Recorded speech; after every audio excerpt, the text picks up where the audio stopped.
Good morning. Today is May 29, 2026, Friday. First reading was taken from 1 Peter chapter 4 verses 7 to 13. The end of all things is at hand. Therefore, be self-controlled and sober-minded for the sake of your prayers. Above all, keep loving one another earnestly, since love covers a multitude of sins. Show hospitality to one another without grumbling.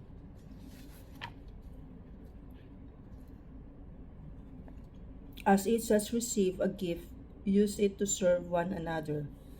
As good stewards of God's varied grace, whoever speaks as one who speaks oracles of God, whoever serves as one who serves by the strength that God supplies, in order that in everything God may be glorified through Jesus Christ. To him belong glory and domination forever and ever. Amen. Beloved, do not be surprised at the fiery trial when it comes upon you to test you as though something strange were happening to you, but rejoice in so far as you share Christ's suffering, that you may also rejoice and be glad when his glory is revealed. The Lord comes to judge the earth. Say to the nations, the Lord is king. The world he made firm in its place. He will judge the peoples in fairness. The Lord comes to judge the earth. Let the heavens rejoice and earth be glad. Let the sea and all within it thunder praise. Let the land and all it bears rejoice. The Lord comes to judge the earth. Then will all the trees of the wood shout for joy at the presence of the Lord, for he comes. He comes to judge the earth. He will judge the world with justice. He will govern the peoples with his truth. The Lord comes to judge the earth. Alleluia, Alleluia. I chose you and appointed you that you should go and bear fruit, that your fruit should abide, says the Lord. Alleluia. Today's Gospel was taken from Mark chapter 11, verses 11 to 25. Jesus entered Jerusalem amid acclamation from the crowd and went into the temple.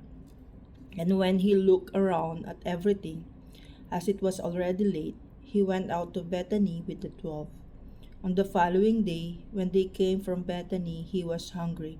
And seeing in the distance a fig tree in leaf, he went to see if he could find anything on it. When he came to it and found nothing but leaves, for it was not the season for figs, and he said to it, May no one ever eat fruit from you again. As his disciples heard, and they came to Jerusalem. And he entered the temple and began to drive out those who sold and those who bought in the temple. And he overturned the tables of the money changers and the seats of those who sold figures. And he would not allow anyone to carry anything through the temple. And he was teaching them and saying to them, It is not written, My house shall be called a house of prayer for all the nations? But you have made it a den of robbers. And the chief priests and the scribes heard it, and were seeking a way to destroy him, for they feared him, because all the crowd was astonished at his teaching. And when evening came, they went out to the city. As they passed by in the morning, they saw the fig tree withered away to its roots. And Peter remembered and said to him, Rabbi, look, the fig tree that you cursed has withered. And Jesus answered him, Have faith in God. Truly I say to you, whoever says to this mountain, Be taken off and thrown into the sea, and does not doubt in his heart, but believes that what he says will come to pass, it will be done for him. Therefore I tell you, whatever you ask in prayer, believe that you have received it, and it will be yours. And whenever you stand praying, forgive if you have anything against anyone, so that your Father also, who is in heaven, may forgive you your trespasses. The word of the Lord. The Gospel described Jesus' entrance into Jerusalem and his cursing of the barren fig tree.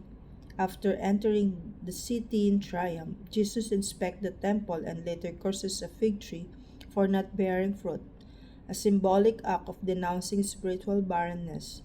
Jesus, the master gardener, can come at any moment to inspect the fruits of our lives.